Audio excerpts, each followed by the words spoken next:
And enjoyable. So weak ಆಗ್ಬಿಡ್ತಾರ. ಅಮೃತನ ಜಾಸ್ತಿ ಕುಡಿದ್ರೆ ವಿಷ ಆಗ್ಬಿಡುತ್ತೆ. Anything in excess is not good. Good sex will always benefit in good health, ಇಲ್ಲ ಅಂತಲ್ಲ. ಈಗ ಪೀರಿಯಡ್ಸ್ ಟೈಮ್ ನಲ್ಲೂ ಕೂಡ ಸೆಕ್ಸ್ ಮಾಡೋದು safe. Teenagers are involving in sexual activity. ಇದು ತಪ್ಪು ಇದು ಸರಿ ಅಂತ ಅನ್ನಕ್ ನಾನ್ ಯಾರು ಅಲ್ಲ. ಇದನ್ ಮಾಡಿದ್ರೆ ಏನಾಗುತ್ತೆ ಅಂತ ತಿಳ್ಕೋಬೇಕು. ಕಂಟ್ರೋಲ್ ಇರ್ಬೋದು and the journey should also be safe. Sex ಮಾಡಿದ್ರೆ ಆಯಸ್ಸು ಜಾಸ್ತಿ ಆಗುತ್ತೆ ಅಂತ ಹೇಳ್ತಾರೆ. ಹೌದು, ಹುಡುಗಿಗಿಂತ ಜಾಸ್ತಿ ಹೆಣ್ಣು ಮಕ್ಕಳಿಗೆ ಲೈಂಗಿಕ ಆಸಕ್ತಿ ಜಾಸ್ತಿ ಇರುತ್ತೆ. For a man sex is a organ, but for a women sex is in the brain. So masturbation ಮಾಡ್ಕೊಂಡೇನು ಪ್ರಾಬ್ಲಮ್ ಅಂತ ಹಸ್ತಮೈಥುನ ಅನ್ನೋದು ಗೊತ್ತು. ಹಸ್ತಮೈಥುನ ಅಂದ್ರೆ ಏನಂತ ಗೊತ್ತು. ಸ್ಪರ್ಮ್ ರೆಡಿ ಆಗಕ್ಕೆ 72 hours ಬೇಕು. ಸೊ ನೀವು ಡೈಲಿ ಮಾಡಿದ್ರೆ ಅಲ್ಲಿ ಸ್ಪರ್ಮ್ ಎಲ್ಲಿ ಬರುತ್ತೆ? ನಿಮ್ಮ ವಿಡಿಯೋಸ್ ಸಿಕ್ಕಾಬಡೆ ವೈರಲ್ ಆಗಿದೆ. ಹಾಕದ್ದು 1 ದಿನಕ್ಕೆ 1 ಮಿಲಿಯನ್, 2 ದಿನಕ್ಕೆ 2 ಮಿಲಿಯನ್, 3 ದಿನಕ್ಕೆ 3 ಮಿಲಿಯನ್ ಆಗಿತ್ತು. ನಾನು ಅನ್ಕೊಂಡಿರ್ಲಿಲ್ಲ ಇದು ಇಷ್ಟು ಬೇಗ ಸ್ಪ್ರೆಡ್ ಆಗುತ್ತೆ ಅಥವಾ ವೈರಲ್ ಆಗುತ್ತೆ ಅಂತಂತಂದು. ಆದ್ರೆ ಒಂದೇನು ಖುಷಿ ಅಂತಂದ್ರೆ ಜನರಿಗೆ ಎಲ್ಲೋ ಇನ್ಫಾರ್ಮೇಶನ್ ಸಿಗ್ತಾ ಇದೆ. ಜನರಿಗೆ ಈ ತರ ಇನ್ಫಾರ್ಮೇಶನ್ ಬೇಕಿತ್ತು, ಅಥವಾ ನಮ್ಮ ಸಮಾಜದಲ್ಲಿ ಅಥವಾ ನಮ್ಮ ಮೀಡಿಯಾ ಇದರಲ್ಲಿ ಯಾರು ಇದ್ರ ಬಗ್ಗೆ ಇಲ್ಲಿ ತನಕ ಮಾತಾಡಿರ್ಲಿಲ್ಲ. ಅದು ಒಂದು ಬೇಜಾರಾಗುತ್ತೆ. ಯಾಕಂತಂದ್ರೆ it's a very basic knowledge that we all need to have. But ನಿಜವಾಗ್ಲೂ ಅನ್ಕೊಂಡಿರ್ಲಿಲ್ಲ. Thanks to you. ಆದ್ರೆ ಎಲ್ಲೊಂದ್ ಕಡೆ ನೀವು ಹೇಳ್ದಂಗೆ ಎಜುಕೇಶನ್ ಇದಕ್ಕೆ ಬೇಕಾಗಿತ್ತು. ಎಜುಕೇಶನ್ ಈ ವಿಷಯದಲ್ಲಿ ತುಂಬಾ ಯಂಗ್ ಏಜ್ ಅಲ್ಲೇ ಬೇಕಾಗುತ್ತೆ. ಯಾಕಂತಂದ್ರೆ ನೋಡಿ, ಲೈಂಗಿಕ ಕ್ರಿಯೆ ಅಂತನ್ನೋದು ಎಟ್ ಅ ವೆರಿ ಯಂಗ್ ಏಜ್ ಬರುತ್ತೆ.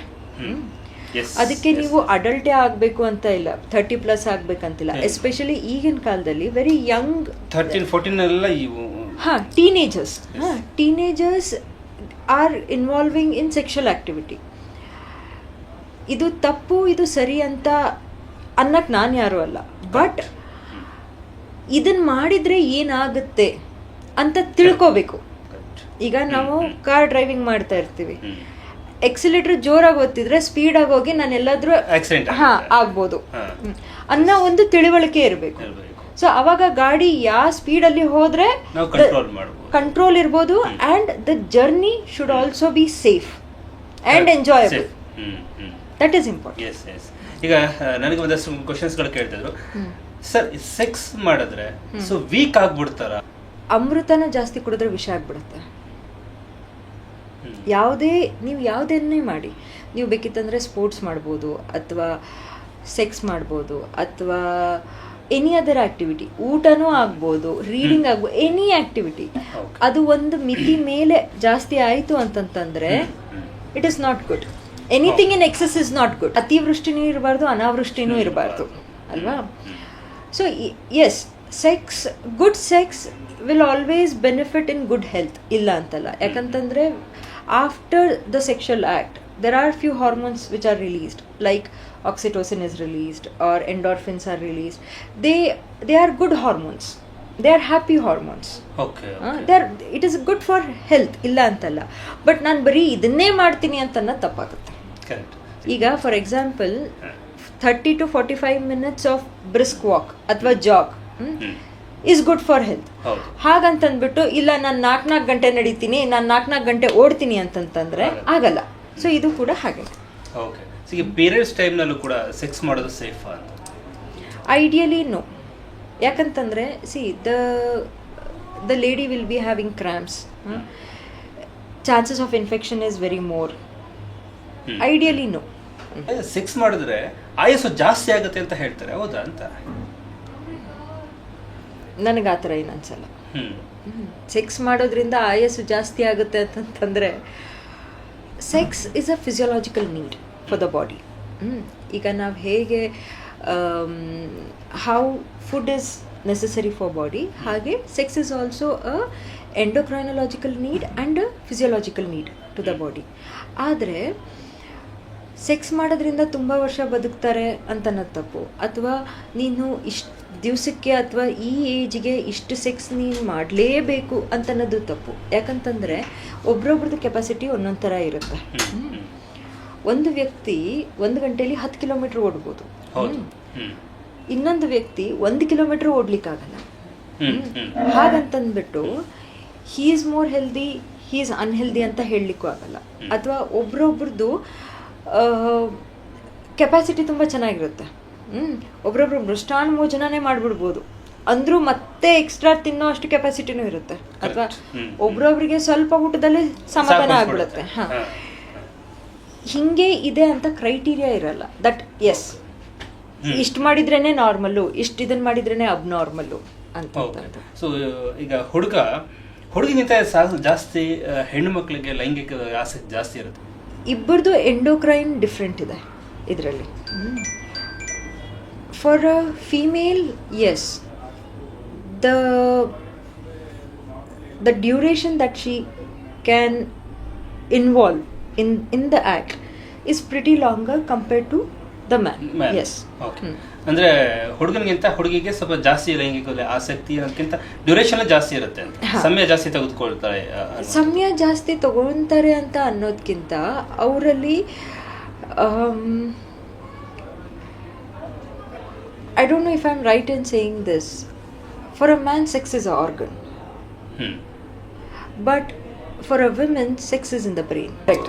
ನೀವು ದೈಹಿಕ, ಯಾಕಂತಂದರೆ ಲೈಂಗಿಕ ಕ್ರಿಯೆ ಅನ್ನೋದು ಅದು ಒಂದು ದೈಹಿಕ ಕ್ರಮ ಅಲ್ಲ. ಅದು ಮಾನಸಿಕ, ಭಾವನಾತ್ಮಕ ಮತ್ತು ದೈಹಿಕ act. It is not just a physical act. It is a mental, physical, at the same time and emotional act. So masturbation ಮಾಡ್ಕೊಂಡೇನು ಪ್ರಾಬ್ಲಮ್ ಅಂತ? ಹಸ್ತಮೈಥುನ ಅನ್ನೋದು ಗೊತ್ತು. ಹಸ್ತಮೈಥುನ ಅಂದ್ರೆ ಏನಂತ ಗೊತ್ತು. ಆದರೆ ಹಸ್ತಮೈಥುನ ತಪ್ಪು ಅಂತ ಎಲ್ಲೂ ಇಲ್ಲ. ನೋಡಿ, ಅದೇನು ಹೇಳಿದೆ, ಅಮೃತನೂ ಜಾಸ್ತಿ ಆದರೆ ವಿಷ ಆಗುತ್ತೆ. There has to be a limit to everything. ನಾನು ಮಾಸ್ಟರ್ಬೇಷನ್ ಅಥವಾ ಹಸ್ತಮೈಥುನ ಮಾಡ್ಕೊಳ್ಳೋದ್ರಿಂದ ನಂದು ಸೆಕ್ಷುವಲ್ ಪರ್ಫಾರ್ಮೆನ್ಸ್ ಒಂದು ಹೆಣ್ಣು ಜೊತೆ ಕಮ್ಮಿ ಆಗುತ್ತೆ ಅಂತನ್ನೋದು ತಪ್ಪು ಅಭಿಪ್ರಾಯ. ಆ್ಯಂಡ್ ಸಿ, ಇರೆಕ್ಟೈಲ್ ಡಿಸ್ಫಂಕ್ಷನ್ ಅಂತ ನಾವೇನು ಹೇಳ್ತೀವಿ, most of the time it is not, there are many reasons to it. It is not just that ಇದು ಅವರಿಗೆ ಎರೆಕ್ಷನ್ ಆಗ್ತಾ ಇಲ್ಲ, proper erection, he is not able to hold the erection also ಅಂತಂತಂದರೆ it is not that there is something wrong. Most of the time it is mental, psychological than just physiological or health issues. Okay. So ಅಂದರೆ masturbation ಮಾಡ್ಕೊಳ್ಳೋದು ತಪ್ಪಲ್ಲ ಅಂತ ಹೇಳ್ತೀರಿ. So ಅಲ್ಲಿ quality of ಸೆಮೆನ್ದು ಏನಾದರೂ ಕಡಿಮೆ ಆಗುತ್ತಾ ಅಂತ? ಈಗ if a person who gets involved in a sexual act, may it be a proper sex or may it be just a masturbation, if he is indulging at multiple times in a day antantandre, the sperm count in his semen will definitely reduce. Okay. So ಅಂದರೆ ಈಗ daily ಅಥವಾ monthly ಸಲ ಮಾಡ್ಕೋಬೇಕು ಅನ್ನೋ ಆದರೆ ಏನಿಲ್ಲ, ಅದು ಒಂದು ಫಿಸಿಕ್ ಮೇಲೆ ಡಿಪೆಂಡ್ ಆಗುತ್ತೆ. ನಾಟ್ ಜಸ್ಟ್ ದ ಫಿಸಿಕ್, ಅವ್ರದ್ದು ಮಾನಸಿಕ ಸ್ಥಿತಿ ಹೇಗಿದೆ, ಅವ್ರದ್ದು ಇದು ಹೇಗಿದೆ, ಸ್ಟ್ರೆಸ್ ಲೆವೆಲ್ಸ್ ಏನಿದೆ, ಅವರು ಇಮೋಷ್ನಲ್ ಸ್ಟೇಟ್ ಹೇಗಿದೆ. ಇಲ್ಲಿ ನಾವು ಬೇಸಿಕ್ ಫಿಸಿಯಾಲಜಿ ಅರ್ಥ ಮಾಡ್ಕೊಳ್ಳೋದು ಇಂಪಾರ್ಟೆಂಟು. ಹೆಣ್ಣಲ್ಲಿ ಪೀರಿಯಡ್ಸ್ ಅಂತ ಆಗುತ್ತೆ, ಮೆನ್ಸ್ಟ್ರಲ್ ಸೈಕಲ್ ಆಗುತ್ತೆ. ಮಿಡಲ್ ಆಫ್ ದ ಸೈಕಲಲ್ಲಿ ಓವ್ಯುಲೇಷನ್ ಆಗುತ್ತೆ. ಅವಳು ಎಗ್ನ ರಿಲೀಸ್ ಮಾಡ್ತಾಳೆ ಓವರಿಯಿಂದ. ಆ್ಯಂಡ್ ದೆನ್ ಆ ಟೈಮಲ್ಲಿ ಏನಾದರೂ if she indulges in a sexual activity, she conceives and she becomes pregnant. ಆದರೆ ಗಂಡಸಲ್ಲಿ ಆ ಥರ ಇಲ್ಲ. The physiology is very different ಅಲ್ಲ.